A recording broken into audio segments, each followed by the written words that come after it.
Ladies and gentlemen, the story you are about to hear is true. The names have been changed to protect the innocent. Dragnet is brought to you by Chesterfield, made by Liggett and Myers. First major tobacco company to give you a complete line of quality cigarettes.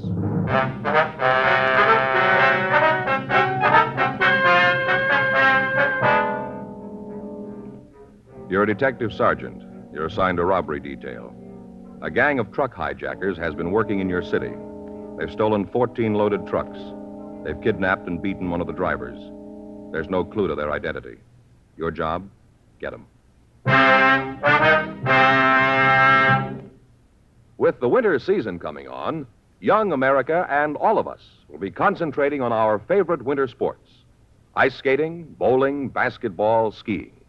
One thing you'll notice: whatever young America does, wherever it goes, Chesterfield goes along. Yes, Chesterfield is the choice of young America. Chesterfield is the choice of more thousands of smokers everywhere. People are learning the facts about Chesterfield, learning that Chesterfield is highest in quality, low in nicotine, learning that Chesterfield is really mild, really satisfying. How about it, friends? Change to Chesterfield yourself. Smoke America's most popular two-way cigarette. Regular and king-size Chesterfield. Best for you.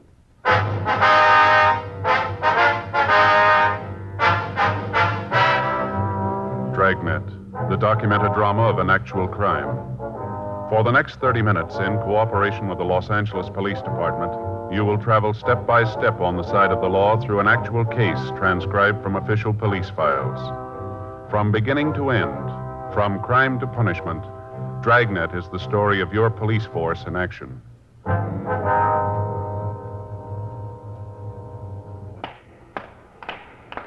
It was Wednesday, June 4th. It was warm in Los Angeles. We were working the day watch out a robbery detail. My partner's Frank Smith. The boss is Chief of Detective Stad Brown. My name's Friday. We were on the way out from the office, and it was 9:47 a.m. when we got to the county hospital. Ward 419. Hi. Mr. Gilmore? Yeah. I know you guys? No, sir. We're police officers. This is my partner, Frank Smith. My name's Friday. I do, sir. Hello. A couple of stools over there. Drag them up. Sit down. I'll get him. Here you go. Thanks. How do you feel, Mr. Gilmore? Rough. Real rough. Feel like I've ridden 50 miles in the back of a ready-mix cement truck. Weren't for the pills they'd be giving me, I think I'd go off my rocker. Mm-hmm. You want to tell us what happened? Yeah, as much as I can remember. Only goes so far, then there's a room full of black. If you'll tell us what you can, please. Yeah. Yesterday, that's when it was. Yes, sir. Yesterday morning. I checked in for work. Had a load I was going to take over to Phoenix. Supposed to shove off about 10:15. Did you know what you were carrying? Yeah, I saw the waybill. Some of the stuff they were loading it. Used furniture. Didn't make any difference to me. They load the truck and I'll drive it. Uh-huh. I went across the street. Little coffee place over there. Got my vacuum bottle filled and came back. By that time, they had the truck loaded. I signed the waybill in the office and went out and got into the truck. The two guys were waiting for me. They were in the cab of the truck, then? Yeah, sitting there, kind of scrunched down so you couldn't even see them from the outside. Yes, sir. As soon as I opened the door, one of them had a gun pointed at me. Told me to get into the truck like there was nothing wrong. Just start the motor and get the truck away from me. Did they get out of the truck at that time? No, they were waiting for me when I got there. They told me to drive away, and I did. Wasn't going to mess around with them having a gun. Yeah, go ahead. And we drove about 3 blocks, and he told me to pull into an alley just off of Santa Fe. Santa Fe and what? Do you remember? By Porter Street, between Porter and Enterprise. I see. Like to go ahead? Then they told me to pull into the alley, and when I did, they made me get out of the truck. Took me around back and broke the seal and told me to get inside. And that's what you did? Officer, if they'd have told me to jump off the city hall, I'd have gone ahead and done it with that gun pointed at me. I'm a coward. Fellow waves a gun around, and I'm going to do just like he tells me. Yes, sir. Those guys are mean, you could tell. How's that? Oh, I'm a kind of a student of phrenology. I could tell about those fellas real plain. Student of what? Phrenology. You know, bumps on the head. Oh. They all mean something. Of course, I didn't get a chance to make a good examination of these guys, but I could see it. Real criminal heads. Bumps told me so. One fellow had a head that was one of the worst I'd ever seen. Yes, sir. He was mean to his mother, I could tell. Had a bump right here. Here, you see? Huh. Yeah. He was mean to his mother. Yes, sir. Well, what happened after they tied you up? Just left me there. I see. You want to go on? Yeah. They must have drove for about 20 minutes when they stopped, pulled in some sort of a driveway. I figure that. Well, right after they stopped, they made a half U-turn, then backed up this ramp, steep. Then they stopped and took me out of the truck, blindfolded me, and made me get out of the truck. Now, this place where they stopped, that's where they unloaded the furniture, did they? Yeah. They must have taken it out of there. I heard them thumping around the truck. Sounded like they were unloading it. Well, now, what'd they do after they got all the furniture out? Put me back in, drove out to where you found the truck. After they both climbed into the back, beat me up. Don't remember much after that. Both of them worked you over, huh? Yeah. Both of them got in their licks, especially the one who was mean to his mother. He was vicious. He was mean. They kept hitting me with their fists until I just passed out. Don't remember anything after that till I came to in the back of the truck. That's when I called the cops and the guys in uniform came out. I guess they're the ones who called you. Yes, sir. Now, is there any way that you might be able to tell us where they took you? You mean when they unloaded the furniture? Yes, sir. Well, I think maybe I got an idea. I tried to figure out how fast they was driving. And after you've been a driver for a while, you get to know. I'd say they were going about 20 miles an hour. We were still in town. My own guess is that they went out Alameda. Must have gone out Santa Fe and then turned on to Alameda. Mm-hmm. I remember hearing kids yelling. That'd probably be Santa Fe High School. Yeah. I guess we went out Alameda to maybe 43rd or 44th, and they turned right. Kind of hard to figure it then. The truck got tied up in traffic. It was hard to tell if they were stopping for that or they're just at a light. Uh-huh. But I'd say that they went out to about Avalon. Maybe they went up to San Pedro. I don't think so. I'd say Avalon. Then they turned left and headed for Hawthorne. Not sure how far they went, but I'd figure maybe around Rosecrans, and then they turned a couple more times, and they stopped and drove up that steep ramp. Mm-hmm. Now, you figure they ended up around Rosecrans and Avalon. Yeah. Guess that's not much help, though, huh? Well, it gives us an idea where to start looking. A couple other things that might help you. What's that? Well, it seems that when we started to back up the ramp, I heard a bump, like they backed into a car. They didn't hit it hard, but I bet they did hit a car. Yeah. After that, they pulled the truck forward and stopped and backed up again. This time, they scraped into the side of a house. I could feel it run along the side of the truck. Sounded like they might have torn up some of the wood on the house. Yeah. Will that help any? Yes, sir. We'll have our crime lab check the truck and see if they can come up with anything. Sure hope you can. Oh, you talked to my boss yet? No, sir, but he's been notified, we understand. I bet he's plenty sore about it. Well, we wouldn't know about that, but he should understand that it wasn't your fault. He should, but he won't. I know. That right? Yeah. He doesn't understand anything that doesn't go on his way. Spotted a mile off. What's that, sir? His head.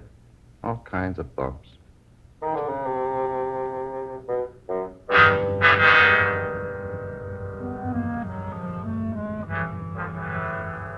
10:06 a.m. We continued to question the victim, Russell Gilmore. He gave us descriptions of the two men who'd kidnapped him. He also told us that at one time he heard one of the men call the other by the name Leo. Further, he told us that when the two bandits had taken him from the truck, they'd placed him in a garage.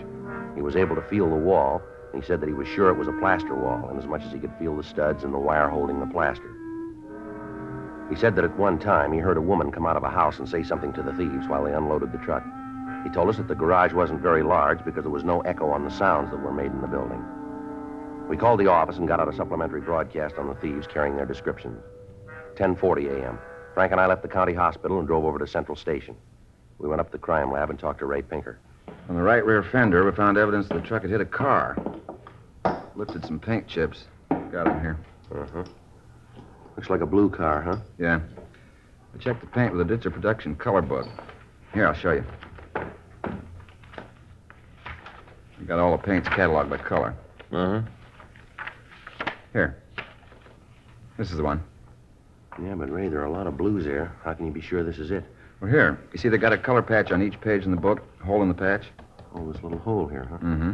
Well, we just put this chip we lifted from the truck in the hole. I'll lay it down. Get this lamp. There. Color matches. Get them the same light, and you can see they're the same paint. Huh. Look at that, Joe. Same. Yeah, I see. Well, what do we got out of it, Ray? Car the truck hit was a 1953 Hudson Jet. It was a single-tone car. You know, the top color matches the body color. Yeah. You only use this on one-color cars unless you got a special order. Uh-huh. Did you find any house paint on the side of the truck, Ray? Yeah. Over here.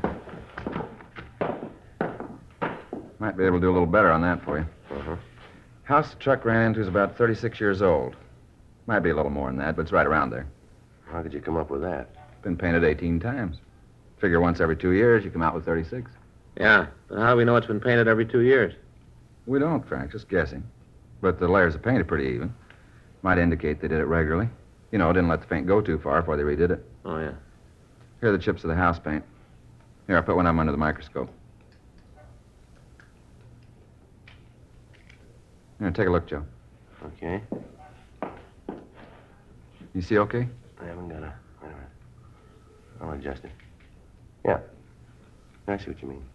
Well, you notice the first coat was a cream white. Mm-hmm. And they stuck pretty much to that for the next half dozen paint jobs. Then they changed to a barn red. Then to a green, then back to cream white. That goes on for 3 layers, and then to the blue that's on it now. Yeah. Well, Mm-hmm. Ray, if we find the house, can you tell us if it's the same one? Shouldn't be too hard.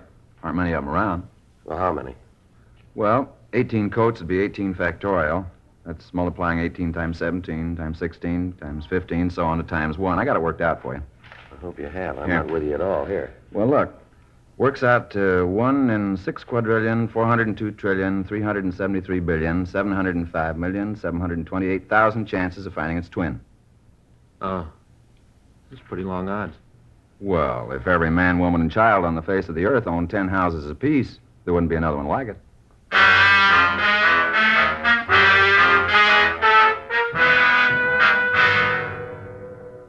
$11:37 a.m. We put in a call to Leighton Prince. Harlan Stahl told us that his crew had gone over the truck thoroughly, but had failed to come up with anything. We contacted the stats office and asked them to make a run on the M.O. that the thieves had used.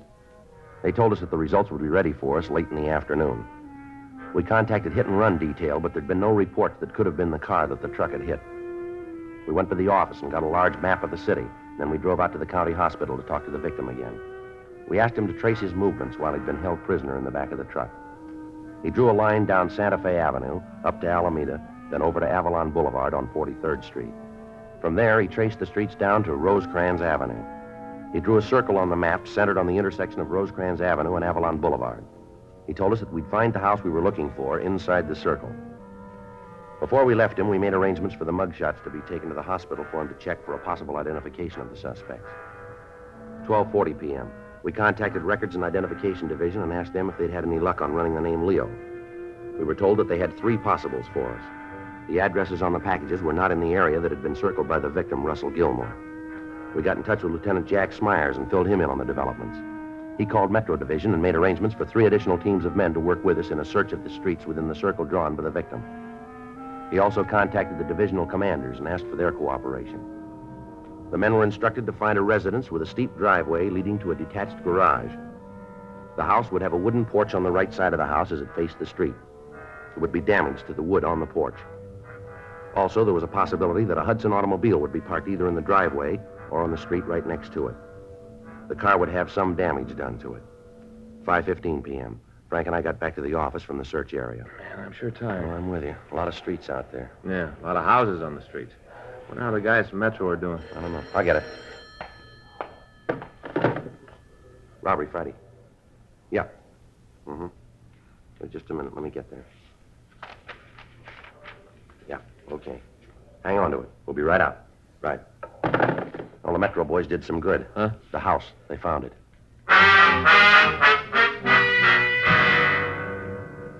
The address given us on the phone was 1486 Cedar Street down in Compton. It took us 35 minutes to get out there from the city hall.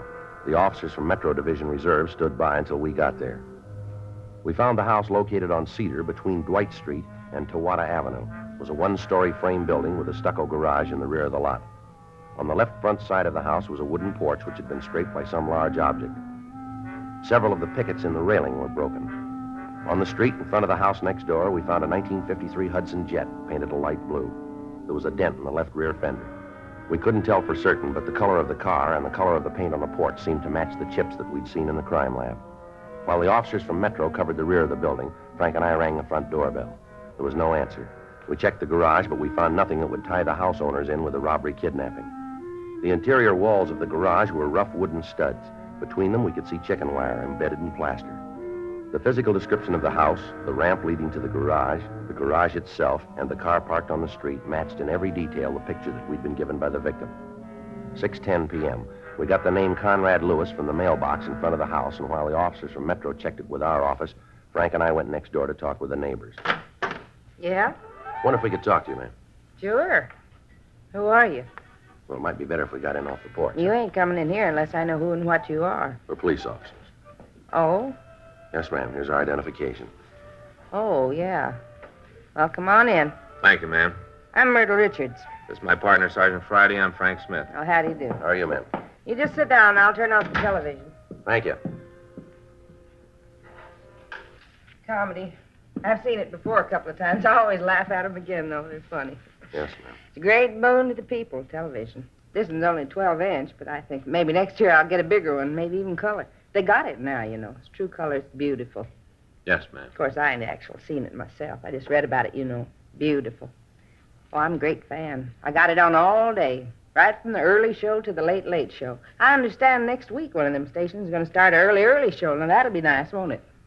Yes, ma'am, sure. I wonder if we could ask you a few questions. Why, certainly. You just go right ahead. That car out front, does that belong to you? The blue one? Yes, ma'am. Yeah, that's mine. I just got it a few months ago. That's what you're here about, huh? I beg your pardon? About how somebody hit my car? Big dent. Isn't that what you're here for? No, not exactly. Do you know who hit your car? No. I wish I did. If I knew, I'd sue 'em. Imagine hitting a car that's parked right at the curb and not leaving a note or something to say who did it. Person that ran into me must be insured. Wouldn't cost him nothing. All he had to do was leave a card. Yes, ma'am. When was the automobile hit? Do you know? Yesterday morning. I walked down to the market to do some shopping and get some things for dinner, pretzels, potato chips, things to eat while I watched the TV. When I got back, the dent was there. Did it while I was gone. Did it and didn't even leave a card. Yes, ma'am. Could you tell us who lives next door to you, please? Which side? The left side over there. Well, that's Lewis's house. Why are you asking about them? How long have they lived there, do you know? Yeah, I guess it's been about 10 years. They moved in right after Conrad. That's Mr. Lewis, right after he opened up the new store. What line of business is he in? Well, he got some kind of a shipping business. Has deals with different stores all over the state. Did you see Mr. Lewis yesterday? Yes, matter of fact, I did. He come over like usual at 5:30. He usually come over at that time, does he? Tuesday, Thursday, and Saturday, yeah. You see, there's a TV show he likes to see. I watch it, but his wife don't care for it. She watches something else, so Conrad comes over here. He was here last night. You see him during the day at all? No, I didn't. You know where they are tonight? I'm not sure, but I think they went to the movies. Seems to me Mrs. Lewis said that her and Conrad was going to a show over in town. That's probably for us. I'll get him. I imagine so. Isn't anybody come calling on me this time of night? Oh, it's Henderson, Joe. I'll be right back. Right. Have you noticed any trucks in the neighborhood lately, Mrs. Richards? Oh, well, I'll have to think about that for a minute. Mm-hmm. You don't mean like the garbage or can truck, do you? No, ma'am. Large moving vans. See the others quite a bit. Yeah. Well, now, let me see. Well, there were some people who just moved into a new house down the street. That was about a month ago. That'n't help? Well, thank you, Mrs. Richards. Joe, see you a minute. Yeah. Excuse me, please, Mrs. Richards. Yeah, you go right ahead. Yeah. Henderson ran the name Conrad Lewis through the files. Mm-hmm. He's been convicted for armed robbery.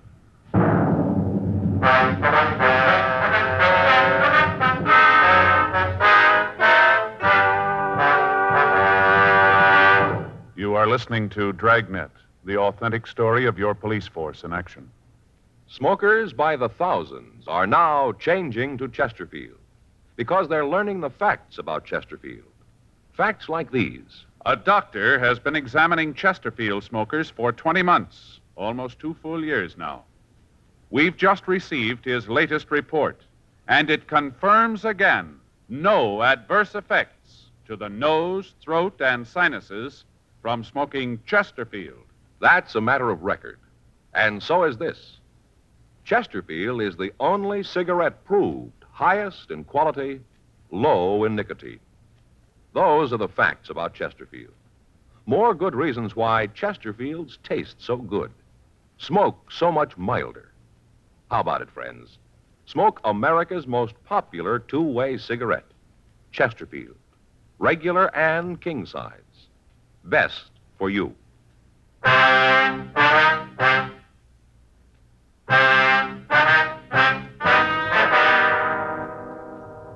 The record showed that Conrad Lewis had been arrested for suspicion of armed robbery 10 years before. He'd been brought to trial, convicted, and sent to San Quentin.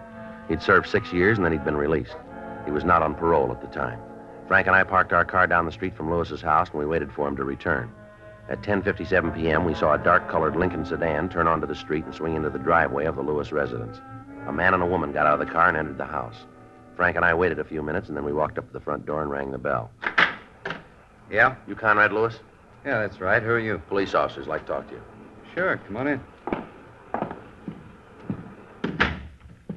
What's this all about? Something wrong? Do you own a truck? Hmm? A truck. Do you own one? No. You mind telling me what this is all about? Can you account for your time since Monday night? Why? Can you? Look, I don't know what this is all about, and I'm not going to tell you a thing until you let me know what you want. Now, what do you want? The answers to those two questions.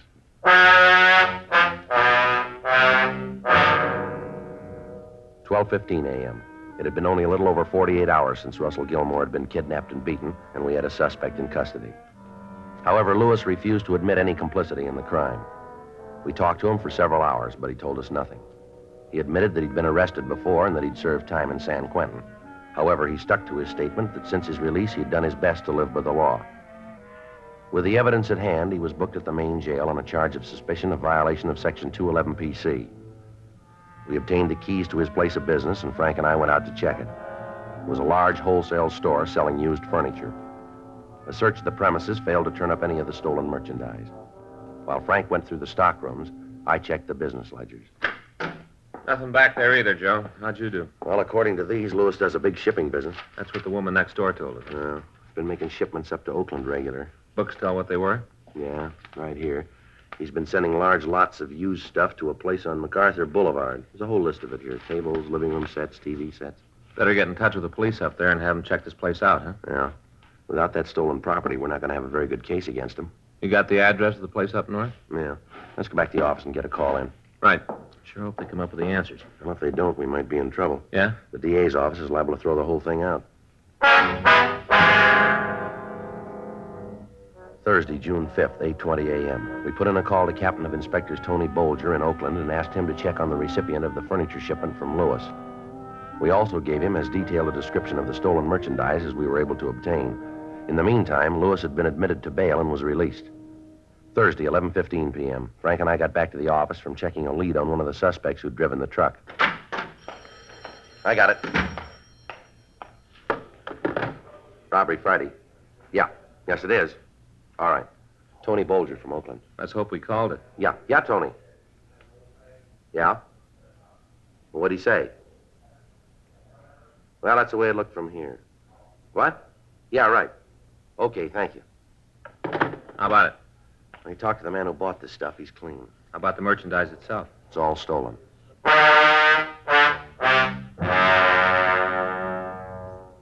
11:20 p.m. We got in touch with Lieutenant Smyers and filled him in on the new developments. After we talked to him, we contacted Officers Max Herman and Ed Benson and made arrangements to meet them at the house on Cedar Street. It took us less than half an hour to get out to Compton. The other officers were there by the time we arrived. While they covered the back door, Frank and I went up to the front. You think he knows it's us? I don't know. Try it again. Well, the car's in the driveway. We know he's in there. Wait a minute. Sounds like somebody's coming now. Yeah? What are you doing out here? Aren't you guys ever going to get over Mind that if we come in and talk? I got a choice? No, you haven't. Well, then come on in. You want to go through the house again? That won't be necessary. Yeah. I'm glad of that.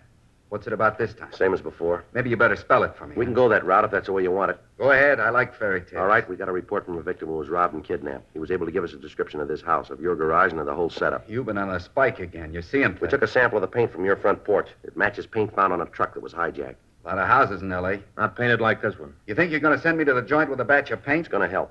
Look, cop, you know I've been the rounds. I've seen enough trouble to know it's rough to get a conviction with circumstantial evidence. That's all you got with me, nothing more. Now, why don't you go home and I'll just forget you were here tonight? We got the plant. What? We got the plant. They moved in on it. The man you sold the stolen furniture to is willing to testify. You know we got you cold. Now, why not cop out? That's the way it hangs, huh? That's the way. All right, I'll get my coat and go Just with point it out. We'll get it for you. you. In the closet. Never mind. He's making a point of it all. Outside. He's in his car. Yeah, come on.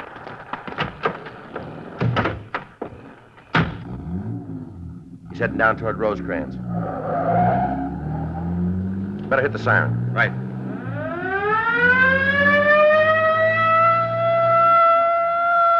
He's turning on the Rosecrans. Take a left. I got him. See him? Wait a minute. Yeah, up ahead there. Try a shot? Better not. Too many people around. Can't you close in on him? I think we're pulling up. Making a turn. Yeah. Stay with him. Hang on. It's a dead end, Frank. Yeah. He's in trouble, Joe. Come on. Well, let's get him out of there. Yeah, that door's stuck. Wait a minute, I'll give you a hand. There. Can you get him? Better call an ambulance. The motor's in his lap. Is he still alive? Looks like it. Can you help me here? Yeah, let me get in there. All right. Come on, let's put him down here. Yeah. All right, take it easy, Lewis. I'll call the ambulance. Right. Take it easy, Lewis. We've sent for a doctor. I didn't see the sign. I didn't know the street didn't go through. Lousy break. A lousy break. I'd have made it if I stayed off this street. You'd never have got me if I'd stayed off this street. I just turned the car and all of a sudden I was on a dead end. Afraid you're wrong there, mister. Huh? You've been there a long time.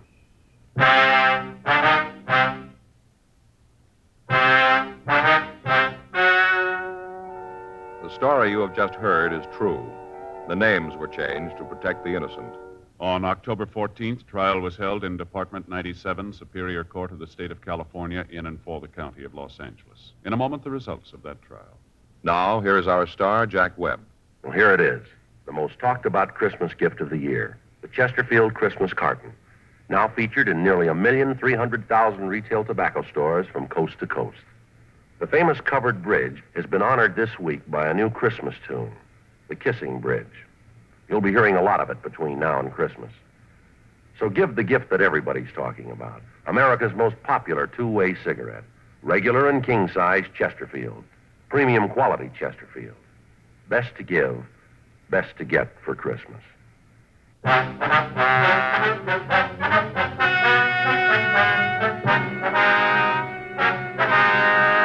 Conrad Austin Lewis and his Confederates were apprehended and brought to trial on 11 counts of grand theft auto and 1 count of kidnapping. They were found guilty and sentenced as prescribed by law. Grand theft auto is punishable by imprisonment in the state penitentiary for a period of not less than 1, nor more than 10 years. Kidnapping is punishable by imprisonment for a term of from 1 to 25 years in the state penitentiary.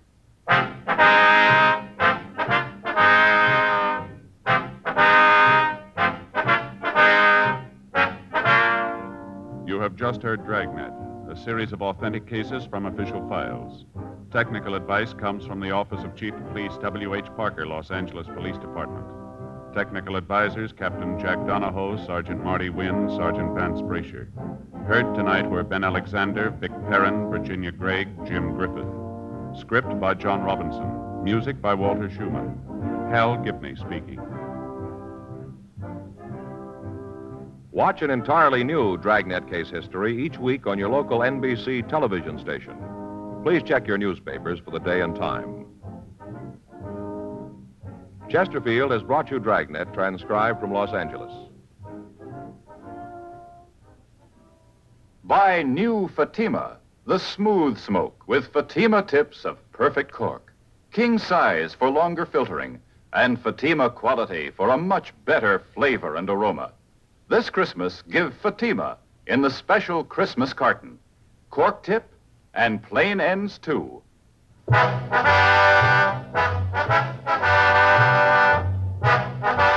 Hear Merrill Miller and the news next on the NBC Radio Network.